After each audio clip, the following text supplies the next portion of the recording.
200 defense contractors were still laughing when I put the gun down on the podium. Not loaded, not a threat. Just the disassembled sidearm I'd field-stripped and rebuilt blind in under 90 seconds backstage. Set down in front of a microphone to answer a question my stepfather never should have asked. "Tell the generals your call sign, little girl," Victor Kane had said, grinning into 200 faces that laughed on command. "Or does the army not bother handing out call signs to spoiled failures who hide behind their parents' money?"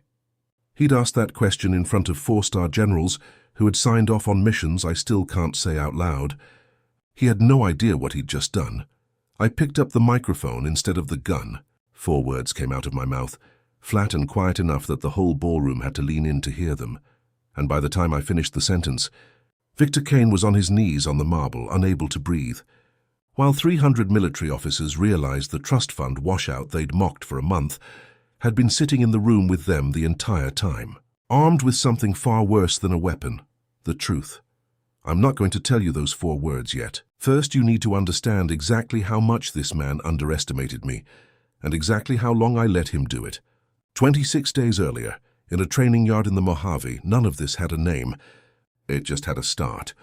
If you've ever had a family member weaponize your own blood against you and smile while they did it, drop a comment below, because you're about to watch what happens when that finally stops working. Heat radiated off the packed dirt like a physical wall at Fort Ord Auxiliary Range. 18 candidates stood at rigid attention, sweat cutting clean lines through the dust on their necks. I stood third from the end, my jaw locked so tight it ached. Victor Kane paced the formation wearing a linen suit that had never touched a speck of dirt in its life. He owned this moment the way he owned everything, by writing the check that paid for it. His company, Kane Dynamics, was here to field test a smart, tactical exosmic the Army had reluctantly agreed to evaluate, and he'd made sure his stepdaughter's humiliation was part of the pitch. Sweat pooled at my collar as he stopped directly in front of me, close enough that his cologne masked the honest stink of gun oil around him. No cameras out here. No polite audience. Just him and the leverage he loved to use. "Your mother cries every night because of you," he murmured, low enough that only I could hear it. "Quit now and save what's left of her dignity." 3 men down the line, Sergeant Derek Voss snorted loud enough for the whole squad to hear. "Trust fund tourist," he muttered. I'd heard worse. 2 years earlier, I'd sat in a blacked-out transport with a bullet fragment lodged an inch from my femoral artery and hadn't made a sound. Voss's opinion registered somewhere below the noise of my own. Pulse Colonel Grant Walsh barked the day's first order, a key, 14-mile ruck through open desert, and I bent to lift the prototype pack Kane Dynamics had strapped to my frame. The second I clicked the chest buckle, a servo inside the shoulder plate whined and seized. 11 pounds of dead resistance slammed onto my spine. 2 miles away, in an air-conditioned observation trailer, my stepbrother Preston sat behind 3 monitors. He had contractor-level admin access to the suit's firmware, and he was using it to grind my shoulders into the dirt before the march even started. He wanted the humiliation on camera. He wanted footage he could show the board. I didn't give it to him. I fell into step, boots hammering the packed earth, and let the pine line ahead swallow me from the surveillance drones the moment its shadow crossed the trail. Behind the trunk, out of camera range, I tore the access panel off the pack with 2 fingers, found the resistance chip by feel, and snapped it clean. The dead weight vanished. I smoothed the strap, stepped back onto the trail and caught the formation before anyone noticed I'd fallen out of it. They thought this was a contest of muscle. It was never going to be won that way, not against people who controlled the code instead of the terrain. Midnight found Team Bravo staged on a ridgeline above a mock compound built from shipping containers, all of it wrapped in Kane Dynamics' new Sentinel perimeter, thermal grids, tripwire lasers, a security system the company had spent $40 million developing and would spend the rest of the night failing to explain. By all corporate and military metrics, this system is impenetrable. Victor's voice crackled through my earpiece, smug and disembodied. "Try not to break anything on your way to losing." Voss led Team Alpha through the front door first, rifles high, textbook formation. It looked good on a recruiting poster. It meant nothing to a sensor grid that read heat and vibration instead of tactics. A single misplaced boot tripped a seismic line. and the compound erupted in red strobes and a recorded voice announcing lethal force authorized. 10 minutes. That's all it took to wipe an entire squad of the Army's best with a contractor's toy. I pulled my earpiece and stuffed it into my chest rig. Beside me, Lieutenant Marisol Ortiz waited for a verbal order that never came.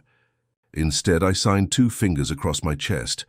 Not a ranger signal, not standard Delta hand code, but the silent dialect of people who find targets in the dark before anyone else wakes up.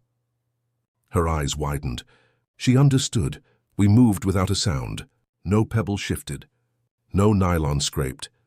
At the compound's edge, the laser grid hung like a spiderweb Voss's team had already failed to route around. I didn't look for a gap. I walked to the primary junction box and pulled out a $12 radio scrambler I'd built from scavenged parts during a slow week overseas. 3 seconds. The lasers flickered, hissed, and died. The whole $1 million Sentinel system turned into scrap metal so fast the cameras never got a clean frame of my face.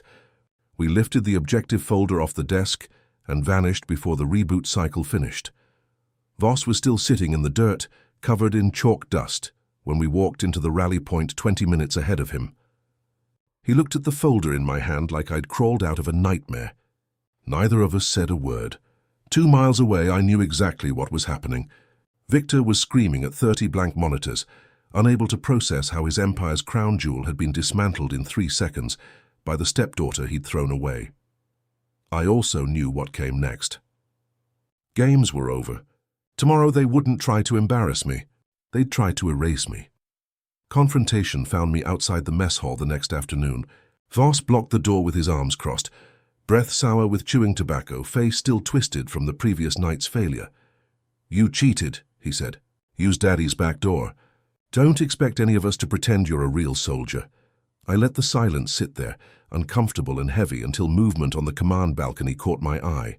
Victor stood at the railing in designer sunglasses, sipping coffee, watching his own hired muscle try to break me by proxy. He wanted this. He was using Voss's fragile pride the way he used everything, as a tool. "The battlefield doesn't care about your ego, Sergeant," I said. My voice stayed flat as poured concrete. "Prove it," Voss sneered. "Tomorrow's land nav test. Standard issue gear, no cane tech. Let's see how the trust fund princess survives without her family's checkbook to buy the coordinates." He'd handed me exactly the rope I needed. He had no idea he was about to hang his own career with it. Land nav started at 400, pitch black, a brutal 14-mile route through loose shale and scrub. By mid-morning, my GPS unit stuttered, the compass arrow twitching toward a jagged ridge that didn't match the safe corridor on my map. Not a hardware glitch. Back in his climate-controlled trailer, Preston was manually spoofing the satellite feed, bending my heading degree by degree, dragging my team off the cleared grid toward a decommissioned Cold War impact zone that had never been fully swept. I studied the ground instead of the screen. The dirt here looked older, undisturbed. A single rusted wire jutted from the crust ahead of us. My fist shot up. The whole formation froze mid-step. "GPS says we're on the safe route, Captain," Ortiz whispered from behind me. I ignored the screen and dropped to one knee, turned my knife sideways and scraped away half an inch of hardpan. A rusted pressure plate stared back at me. Liv, armed, waiting for 100 pounds to turn my entire squad into red mist, 50 feet overhead. A Quadrator drone with the Kane Dynamics logo stenciled on its belly hovered against the sun, watching.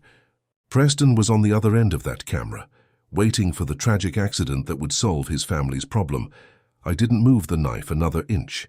I cracked open my own GPS unit, spliced its board into my long-range antenna, and traced Preston's spoofed feed back to its lazy, unencrypted origin. He'd never expected a squad of grunts to know the difference between a dead signal and a digital assassination attempt. I packaged a feedback loop I'd written years earlier in a war zone and fired it straight back up the pipe.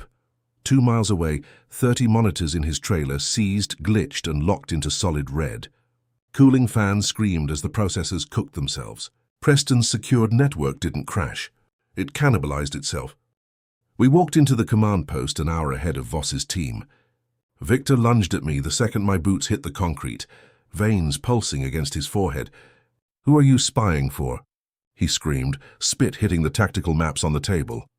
Where did you get an intercept code like that? Basic electronic survival, sir, I said. He wasn't a titan of industry in that moment. He was a panicked man in a wet shirt whose expensive toys had broken. Colonel Walsh crossed his arms and said nothing. He didn't need to. Victor had already told the whole room exactly how afraid he was. Real fire has a smell no training exercise can fake. Thick, greasy, chemical. It rolled through the ventilation shafts of the close-quarters kill house the next night, while Voss's team was still inside clearing rooms. Somebody had triggered live magnesium charges under the floor grates, and the magnetic door locks slammed shut on cue, sealing an entire squad inside a concrete oven. Stand down. Commander! Victor's voice boomed over the base PA, dripping with rehearsed panic. Catastrophic system failure. The seals are deadlocked. Don't send more men into that fire. He was lying with practiced ease. Preston had triggered it from a laptop to cover the evidence of the network meltdown 2 nights earlier. Burn the hardware. Burn the logs, call it a tragic accident, and if a few soldiers didn't make it out, that was an acceptable cost for a clean slate. I didn't wait for engineers. I pulled my fire retardant gaiter over my nose and sprinted straight into 600 degrees of roasting air. The plastic housing on the main security terminal outside the breach point had already started to bubble. Lockdown active, the screen read. Biometric override required. I didn't have Preston's thumbprint. I didn't need it. I ripped my glove off with my teeth and slapped my bare palm on the scorching keypad, typing a 32-character backdoor sequence I'd carved into memory years earlier in a blood-soaked tent overseas. The darkest secret Kane dynamics ever encoded. The lock snapped from red to green. Smoke vomited out as the door swung open. Voss was face down on the concrete just inside, hands bloody from beating on steel, lungs shutting down. I grabbed the drag handle on his plate carrier and hauled 230 pounds of dead weight across the ash-covered floor to open air.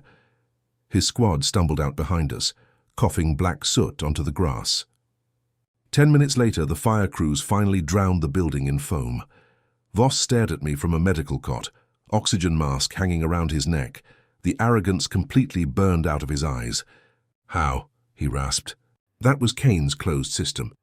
Nobody has that code. Not even the generals. I brushed ash off my shoulder and didn't smile. Sometimes, Sergeant, to beat the devil you have to know how to speak his language. That thought finally landed for him. I wasn't a rich girl playing soldier. I was holding the keys to the most dangerous weapons system on the continent. And the real war hadn't even started. Victor came at me like a junkyard dog the moment I pushed through the command post doors. His billionaire composure fully melted off. You spy. How did you get in there? Where did you get that code? His knuckles went white on the briefing table. He was terrified, and he had every reason to be. That back door wasn't a master key to a training facility. It was the digital fingerprint of his company's darkest secret. I stood at parade rest and said nothing but the truth the Army allowed me to say. I'm a United States Army officer, sir. The game is over, he snapped, slamming his fist down. I'm revoking your clearance. I have the contractor authority to have you stripped and thrown off this base tonight. He thought he still owned the room. He was wrong. The steel door swung open, and Colonel Renata Shaw, Director of Army Counterintelligence, walked in without so much as glancing at him. 2 armed MPs forced Victor back from the table. Shaw grabbed my arm and pulled me into a soundproof compartmented facility. The lock clicking shut behind us like a held breath finally released. 7 years is a long time to play a ghost. Dana, she said quietly, tapping a key on the terminal. Widow protocol initiated blinked in red across the screen. Are you finally ready to end them? I thought about my mother in the parking lot outside, sipping champagne while her husband tried to burn her daughter alive in a locked room. And I felt the last thread of family loyalty I had for that woman snap clean. I want to strip him naked, I said. Not in a courtroom. In front of every general and Pentagon official who thinks Kane Dynamics is the pride of this country. Tomorrow night. The graduation gala. That's the only stage that matters. Shaw didn't hesitate.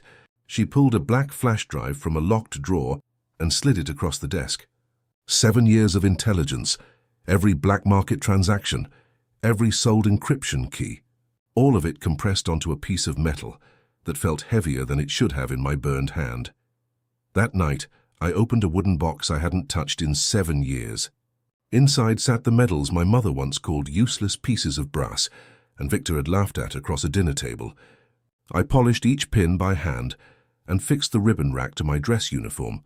A bronze star, a purple heart, an intelligence unit citation earned in places I still wasn't permitted to name out loud. I slid the flash drive into the breast pocket, directly over my heart, and looked at the reflection in a cracked mirror. The woman staring back wasn't a scapegoat anymore. She was a widow, fully armed, ready to collect a debt 7 years overdue. Colonel Walsh found me at the edge of the medical tent an hour after the fire crews left, his jaw still tight with fury he hadn't spent yet. He didn't ask if I was okay. Veterans rarely do. Instead, he asked the only question that mattered to a man who'd spent 30 years trusting a chain of command that had just tried to burn 12 of his soldiers alive. Why didn't you let me call this in the second you cracked that lock? His radio was still clipped to his belt, unused, because I'd physically pushed his hand down before he could key the mic the night before. Sunset painted the medical tent in dull orange while I explained it to him the way Shaw had explained it to me. Arrest Preston in the dark, and by sunrise his lawyers would already have spun it into a tragic contractor malfunction. $5 million burying the evidence in civil court, while Preston walked away with a fine and a warning. The only stage that mattered was the 300 generals and Pentagon officials would be sitting in front of the following night, drinks in hand, completely unaware the floor beneath them was about to give out. Walsh didn't like it. Soldiers rarely like waiting when the enemy is already exposed. But he'd watched me drag Voss out of 600 degrees of fire, with my bare hands still blistered from a security keypad, and something in that told him I wasn't playing games with the truth anymore. He gave me a single nod and walked away without another word, which from a man like Walsh was as close to a blessing as I was ever going to get. That night, alone in my barracks, I let myself think about the ambush for the first time in longer than I'd allowed in years. Dust, screaming, a radio that should have brought help and instead brought silence, because somewhere in a boardroom 7 years earlier, a man in a linen suit had decided a black market contract was worth more than the lives of the people carrying his company's gear. I hadn't spoken about it since the debrief that gave me the call sign in the first place. I wasn't going to spend one more night carrying it quietly. Crystal chandeliers threw fractured light across a Las Vegas ballroom the following evening, thick with the smell of melted wax, expensive cologne, and corporate self-congratulation. General Thomas Hayes of Joint Special Operations Command sat at the head table with the rest of the brass, sipping scotch, unaware of exactly what was about to cave in beneath them. Victor took the microphone in a custom Armani suit, delivering a bloated speech about American strength and Kane Dynamics' unwavering commitment to the warfighter. Polite applause rippled through the room. Down in the VIP section, my mother sat draped in a mink stole, soaking in the attention of being the most powerful contractor's wife present, the same night after her husband had locked me in a burning building and called it a system failure. The call sign ceremony began. One by one, graduates crossed the stage to receive their official operational handle. Voss went up first. Colonel Walsh handed him a plaque and announced his call sign without a trace of the swagger he'd carried for the entire cycle. His eyes found mine on the way off the stage, and there was nothing left in them but confusion. How had a rich girl dragged his 200-pound frame out of a fire? Victor saved me for last, the punchline to his own joke. "And finally," he said, malice stretching across his face, "we have Captain Dana Reyes." The room went dead quiet. I walked the center aisle with brass medals clinking softly against my jacket, eyes locked on him the entire way. He shoved the microphone into my face. Not everyone is cut out for the military, especially when they turn their backs on their family to chase pipe dreams. A few of his corporate friends laughed along in the front row. My mother stared at her lap, choosing the Armani suit and the black credit card over her own blood, and her silence cut deeper than anything Victor could say. "So, Captain," he pressed, leaning closer, certain he had me cornered, "tell the generals here, what exactly have you done to earn a call sign?" It was a trap built to make me stutter, to prove I didn't belong. I stepped to the microphone instead and let my voice drop an octave, carrying the full weight of 7 years of blood and silence. "My call sign," I said, "is Iron Widow." The crystal flute slipped from Victor's hand and shattered on the marble, the loudest sound in Nevada. Red wine spread across the floor around his shoes, looking under the chandeliers, exactly like blood. If you've ever waited years for the exact right moment to speak your truth in front of the people who tried to silence you, drop a yes in the comments. Hit subscribe if you're ready to watch me finish the job. Color drained completely from Victor's face. What is this? He stammered, forcing a laugh that convinced no one. I didn't let him recover. I pulled the microphone straight out of his sweating hand, feedback shrieking through the speakers. 7 years ago, I said, voice hard as a hammer on an anvil. An intelligence element was ambushed in a dry riverbed overseas. Their communications went dark at the exact moment they needed air support most. Do you know why? The ballroom held its breath. Because the proprietary encryption codes protecting their commas weren't broken. They were sold to a hostile buyer for $1 billion black market weapons contract by the very defense contractor who built them. A collective gasp tore through 300 officers and defense officials. Preston bolted upright at the VIP table, knocking his chair backward, and made 2 fast steps toward the exit before Colonel Shaw stepped out of the shadows, flanked by military police, blocking the only way out. He froze like a rat in a concrete pit. An operator using the call sign Iron Widow was in that sector, I continued, projecting to the back wall. She refused the order to fall back. She went into the dark alone and carried the wounded out of the kill zone on her own back. The man who sold that unit out, who traded American blood for offshore accounts, is Victor Kane. I pulled the flash drive from my breast pocket and slammed it down on the podium. 7 years of ledgers, wire transfers, and the original backdoor source code. It's all right here. Victor grabbed his chest and staggered for the spare microphone. Lies, this is corporate sabotage. Arrest her. Not a single soldier in the room moved. General Hayes set his drink down and gave Shaw a single grim nod. She stepped up to the stage with the full weight of Pentagon authority behind her voice. Captain Dana Reyes is a Tier 1 operator assigned to Army counterintelligence, she announced.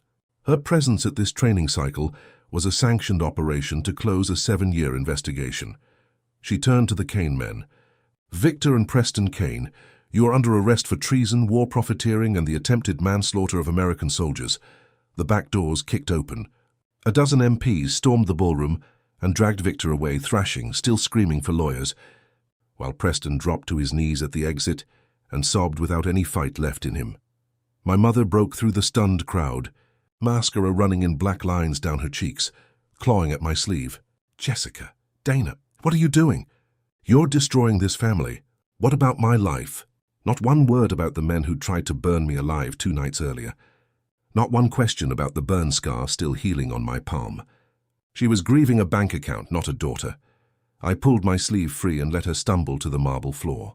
This family died 7 years ago in that riverbed, I told her, low enough that only she could hear it.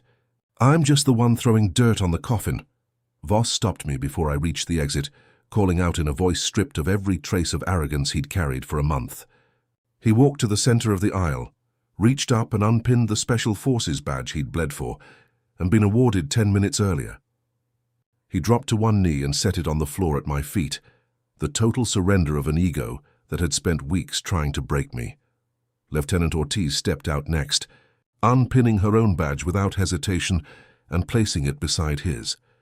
Then the rest followed, every man in the training cycle who had laughed when Victor called me a princess, every man who had watched me haul a 200-pound casualty out of a burning building. One by one, 20 pins hit the marble in a glittering sea at my feet, the only sound in a ballroom gone completely silent.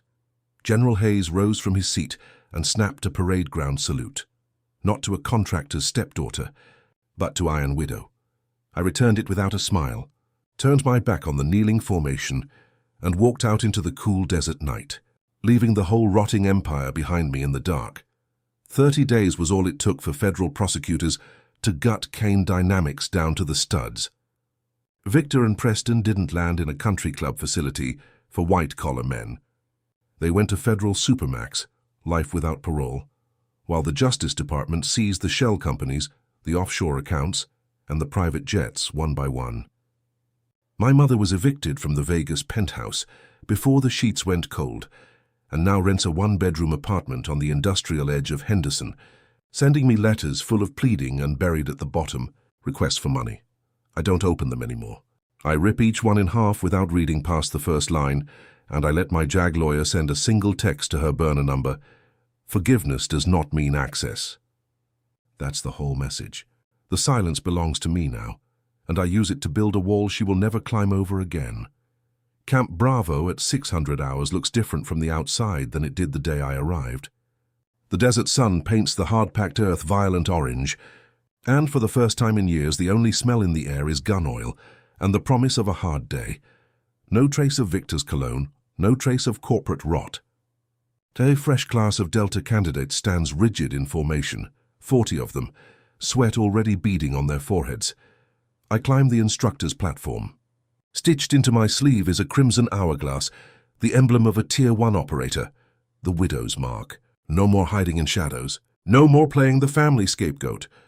At the head of the formation, running point as my assistant instructor, stands Sergeant Derek Voss, scars from the fire still healing along his jaw, meeting my eyes with the kind of respect you only earn by dragging a man out of flames. You will be pushed to the edge of human failure, I tell them, my voice cutting flat through the desert wind. Out here nobody cares whose name is on your birth certificate. There's no trust fund, no corporate backdoor, no money that can save you. I don't care how impossible the mission looks. I only care that it gets done, and that's enough. Now get in the dirt. Yes, ma'am, 40 voices answer in perfect unison, and the ground shakes with the weight of them dropping. I learned a brutal lesson over 7 years of silence. Your restraint can be the sharpest weapon in your arsenal if you have the discipline to wait for the exact right moment to use it. Never let a family member use blood as a free pass to treat you like garbage. If they try to burn you down, let them play with the matches until the fire finds its way back to their own house. If any part of my story landed with you today, hit subscribe and share it with someone who needs the courage to finally set a hard boundary with a toxic family member. Tell me down in the comments, what's one non-negotiable line you had to draw with someone who shared your blood but never earned your trust? Was it blocking a number, changing a lock, walking away from an inheritance? Drop it below and let's build a community of people who finally stopped apologizing for surviving. Somewhere in Henderson, my mother is still writing letters nobody reads. Somewhere in a federal facility, Victor Kane is learning what it feels like to have every decision made for him by people who owe him nothing. And somewhere on this training ground, 40 candidates are learning the same lesson. It took me 7 years of silence to understand that the people who are supposed to protect you don't automatically earn the right to control you, and that walking away from a poisoned table isn't betrayal. It's survival. I used to think winning meant making Victor sorry. It doesn't. Winning meant standing in a burning building with my bare hand on a scorching keypad and realizing I no longer needed his approval to know exactly who I was. Thank you for listening. Keep your head on a swivel and never look back.